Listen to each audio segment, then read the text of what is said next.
Hi ಎಲ್ರಿಗೂ ನಮಸ್ತೆ. ನಾವಿವತ್ತು ಮಂಗಳೂರು ಸ್ಪೆಷಲ್ ನೀರು ದೋಸೆ ಮಾಡೋದನ್ನು ನೋಡ್ಕೊಂಡು ಬರೋಣ. ನೀವು ಒಂದ್ಸಲ ಟ್ರೈ ಮಾಡಿ, ತುಂಬಾ ಚೆನ್ನಾಗಿ ಬರುತ್ತಿದ್ದು. ಮೊದಲಿಗೆ ನಾನಿಲ್ಲಿ ರಾತ್ರಿಯೇ ನೆನೆ ಹಾಕಿದ್ದೀನಿ ಅಕ್ಕಿನ. ಇವಾಗ ಅದನ್ನು ರುಬ್ಕೊಳ್ಳೋಣ. ಇಲ್ಲಿ ತೋರಿಸ್ತಾ ಇದ್ದೀನಲ್ಲ, ಈ ಗ್ಲಾಸಿಂದ 3 ಗ್ಲಾಸ್ ಆಗಿದೆ ನಂದು ಅಕ್ಕಿ. ನೋಡಿ, ಇಲ್ಲಿ ತೋರಿಸ್ತಾ ಇದ್ದೀನಲ್ಲ, ಇದೇ ಗ್ಲಾಸು 3 ಗ್ಲಾಸ್ ಆಗಿದೆ ಅಕ್ಕಿ. ನೀವು ಎಷ್ಟು ತೊಗೋತೀರ ಅಷ್ಟು ನೀರು ಹಾಕ್ಕೊಳ್ಳಿ. ಆಮೇಲೆ ನಾನಿಲ್ಲಿ ಅದು ಅಕ್ಕಿನ ಮಿಕ್ಸಿಗೆ ಜಾರಿಗೆ ಹಾಕೋತಾ ಇದ್ದೀನಿ.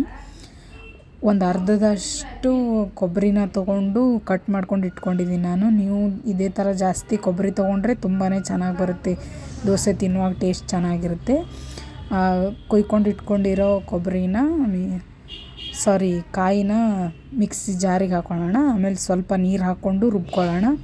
ನೋಡಿ, ನಾನು ಇಲ್ಲಿ ತೋರಿಸ್ತಾ ಇದ್ದೀನಲ್ಲ, ಈ ಥರ ಹಿಂಗೆ ಕೈಯಿಂದ ಇದು ಮಾಡಿ ನೋಡಿದಾಗ ಅದು ಕಾಳು ಹಾಗೆ ಹತ್ತಬಾರ್ದು ಕೈಗೆ. ಪೂರ್ತಿ ಪೇಸ್ಟ್ ಥರ ಪೂರ್ತಿ ಸಣ್ಣ ಆಗಿರ್ಬೇಕು. ಇಲ್ಲಿ ನೋಡಿ, ಇಲ್ಲಿ ತೋರಿಸ್ತಾ ಇದ್ದೀನಲ್ವ, ಈ ಥರ ಬಂದಿರಬೇಕು. ಅಂದರೆ ಹಿಟ್ಟು ದೋಸೆಗೆ ರೆಡಿಯಾಗಿದೆ ಅಂತ ಅರ್ಥ. ಆಮೇಲೆ ಜಾರಲ್ಲಿ ಏನು ಅಕ್ಕಿ ನಾವು ರುಬ್ಕೊಂಡಿರ್ತೀವಲ್ವ, ಆ ಜಾರಿಗೆ ಸ್ವಲ್ಪನೇ ನೀರು ಹಾಕಿಬಿಟ್ಟು ಚೆನ್ನಾಗಿ ಅದನ್ನೆಲ್ಲ ತೊಳ್ಕೊಂಡು ಇದಕ್ಕೆ ಹಾಕ್ಕೊಳ್ಳಿ.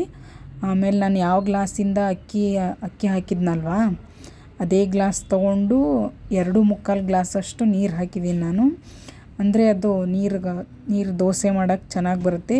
ಜಾಸ್ತಿ ನೀರು ಹಾಕ್ಕೊಳ್ಳೋಕೆ ಹೋಗಬೇಡಿ, ಜಾಸ್ತಿ ಅದು ತೆಳುವಾಗಿ ಹೋಗಿಬಿಡುತ್ತೆ. ತೆಳುವಾದರೆ ದೋಸೆ ಹಂಚಿಬಿಟ್ಟು ಎದ್ದೇಳೋದಿಲ್ಲ. ಹಾಗಾಗಿ ನೀರು ನಿಮ್ಗೆ ಎಷ್ಟು ಬೇಕು ಸ್ವಲ್ಪನೇ ನೋಡ್ಕೊಂಡು ಹಾಕ್ಕೊಳ್ಳಿ. ನಾನು 3 ಗ್ಲಾಸ್ ಅಕ್ಕಿಗೆ 2.25 ಗ್ಲಾಸಷ್ಟು ನೀರು ಹಾಕಿದ್ದೀನಿ.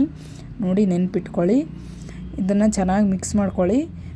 ನೋಡಿ, ಈ ಥರ ಅದು ನೀರು ಹಾಕಿರ್ತೀವಲ್ವ, ಹಾಗಾಗಿ ಮಿಕ್ಸ್ ಮಾಡಿಕೊಂಡ್ರೆ ಚೆನ್ನಾಗಿ ಹಿಡ್ಕೊಳ್ಳುತ್ತೆ ಅಂತ. ಆಮೇಲೆ ರುಚಿಗೆ ತಕ್ಕಷ್ಟು ಉಪ್ಪು ಹಾಕಿ, ಇದೇನು ನೆನೆಸಿಡಬೇಕು ಅಂತ ಅವಶ್ಯಕತೆ ಇಲ್ಲ. ನೆನೆಸಿಡೋಂಗಿದ್ರೂ ಇಡ್ಬೋದು, ಏನು ಪ್ರಾಬ್ಲಮ್ ಏನಿಲ್ಲ. ಇಲ್ಲ ನನಗೆ ಟೈಮ್ ಇಲ್ಲ ಅಂದರೆ ಹಾಗೆ ಮಾಡ್ಕೋಬೋದು. ನಾನಿಲ್ಲಿ ತವಾನ ಕಾಯಕ್ಕಿಟ್ಟಿದ್ದೀನಿ. ಇದು ಮಾಡುವಾಗ ಪೂರ್ತಿ ಹೈ ಫ್ಲೇಮಲ್ಲೇ ಇಡಬೇಕಾಗುತ್ತೆ, ಅಂದರೆ ಮಾತ್ರ ದೋಸೆ ಚೆನ್ನಾಗಿ ಬರುತ್ತೆ. ನೋಡಿ, ನಾನು ಇಲ್ಲಿ ತೋರಿಸ್ತಾ ಇದ್ದೀನಲ್ವ, ಆ ಥರ ಹಾಗೆ ಹಾಕ್ಕೊಂಡ್ಬಿಟ್ಟು ಕೈಯಲ್ಲಿ ನೀವು ಅದು ಎಲ್ಲ ಕಡೆ ಆಗೋ ಥರ ಮಾಡಬೇಕು. ಅದು ತೆಳುವಾಗಿರುತ್ತಲ್ವ, ಎಲ್ಲ ಕಡೆ ಆಗುತ್ತೆ. ಅದು ಹಾಕಿದಾಗ ಚಟ್ ಅಂತ ಸೌಂಡ್ ಬರ್ತಾ ಇರುತ್ತೆ. ಒಂದು 2-3 ನಿಮಿಷಕ್ಕೇ ಎತ್ತಾಕೊಂಡ್ಬಿಡಿ. ನೀವು ಆರಾಮಾಗಿ ಕೈಯಿಂದನೇ ಎತ್ತಾಕೋಬೋದು, ಅಷ್ಟು ಚೆನ್ನಾಗಿ ಬರುತ್ತೆ. ನೋಡಿ, ನಾನು ಇಲ್ಲಿ ಕೈಯಿಂದನೇ ಎತ್ತಾಕೋತಾ ಇದ್ದೀನಿ. ಅಷ್ಟು ಚೆನ್ನಾಗಿ ಬರುತ್ತೆ ದೋಸೆ. ಬೇಕಾದ್ರೆ ನೀವು ಒಂದ್ಸಲ ಟ್ರೈ ಮಾಡಿ ನೋಡಿ, ಮತ್ತೆ ಮಾಡ್ಕೊಂಡು ತಿಂತೀರ. ತುಂಬಾ ಈಸಿ ಮಾಡೋದಂತೂ. ನೋಡಿ, ಎಷ್ಟು ಚೆನ್ನಾಗಿ ಬರ್ತಾಯಿದೆ. 2-3 ನಿಮಿಷದಲ್ಲಿ ಬೆಂದೋಗ್ಬಿಡುತ್ತೆ.